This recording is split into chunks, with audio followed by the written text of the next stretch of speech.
Lección 6 para jueves 3 de noviembre. El significado de la cruz. Primera de Corintios 1, 18 al 24 dice: Porque la palabra de la cruz es locura a los que se pierden, pero a los que se salvan, esto es, a nosotros, es poder de Dios. Pues está escrito: destruiré la sabiduría de los sabios y desecharé el entendimiento de los entendidos. ¿Dónde está el sabio? ¿Dónde está el escriba? ¿Dónde está el disputador de este siglo? ¿No ha enloquecido Dios la sabiduría del mundo? Pues, ya que en la sabiduría de Dios el mundo no conoció a Dios mediante la sabiduría, agradó a Dios salvar a los creyentes por la locura de la predicación. Porque los judíos piden señales y los griegos buscan sabiduría, pero nosotros predicamos a Cristo crucificado, para los judíos ciertamente tropezadero y para los gentiles locura. Mas para los llamados, así judíos como griegos, Cristo es poder de Dios y la sabiduría de Dios. ¿Qué está diciendo Pablo acerca de la cruz y cómo la contrasta con la sabiduría del mundo? Porque incluso hoy, cuando el materialismo, que es la idea de que toda la realidad es únicamente material, lo que implica que no hay un Dios ni un plano de existencia sobrenatural, esta idea domina, o sea, la sabiduría del mundo. El mensaje de la cruz, por eso es tan importante. Pues la cruz de Cristo es el centro mismo de la historia de la salvación. En el libro La cruz y su sombra, página 5 de S. N. Haskell, dice: la eternidad nunca podrá comprender la profundidad del amor revelado en la cruz del Calvario.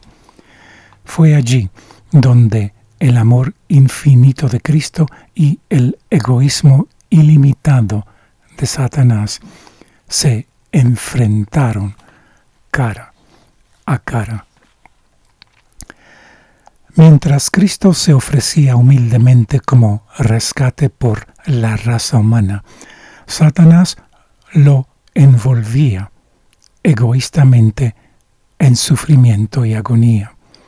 Cristo no murió solo la muerte natural que todo ser humano tiene que afrontar. Él murió la segunda muerte para que todos aquellos que lo aceptan nunca tengan que experimentarla personalmente. En cuanto al significado de la cruz, hay varios aspectos importantes que debemos recordar. En primer lugar, la cruz es la revelación suprema de la justicia de Dios contra el pecado. Romanos 3, 21 y 26. En segundo lugar, la cruz es la revelación suprema del amor de Dios por los pecadores. Romanos 5, 8. En tercer lugar, la cruz es la gran fuente de poder para romper las cadenas del pecado. Romanos 6, 22 y 23 y Primera de Corintios 1, 17 al 24. En cuarto lugar, la cruz es nuestra única esperanza de vida eterna. Filipenses 3, 9 al 11, Juan 3, 14 al 16 y Primera de Juan 5, 11 al 12. Y, en quinto lugar, la cruz es el único antídoto contra una futura rebelión en el universo. Apocalipsis 7, 13 al 17 y 22, 3. La sabiduría del mundo no puede revelar ninguna de estas verdades primordiales sobre la cruz. Al contrario, antiguamente, como ahora, la predicación de la cruz era locura para la sabiduría humana, que a menudo ni siquiera reconoce la verdad más obvia que podría haber, que existe un Creador. Romanos 1, 18 al 20. La palabra griega para locura está ligada a la palabra española imbécil, es decir, la predicación de la cruz es imbécil según la sabiduría del mundo. La sabiduría del mundo no puede conocer a Jesús ni la salvación que Él nos ofrece mediante su muerte sustitutiva en la cruz. Más allá del valor de la sabiduría del mundo nos pueda ofrecer, ¿por qué nunca debemos permitir que interfiera con lo que creemos acerca de Jesús y la esperanza que se nos ofrece mediante la locura de la predicación? Primera de Corintios 1:21. Del libro Testimonios para la Iglesia, tomo 5, páginas 4 y 475, dice: en su primera exhibición de desafecto, Satanás fue muy astuto. Solamente afirmaba que lo que quería era lograr un mejor estado de cosas, hacer grandes y mejoras.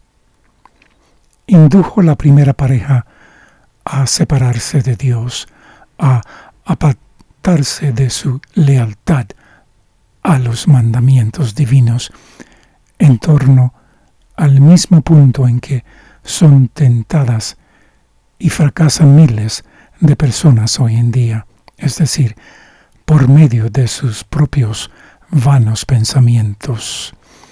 El verdadero conocimiento es de origen divino.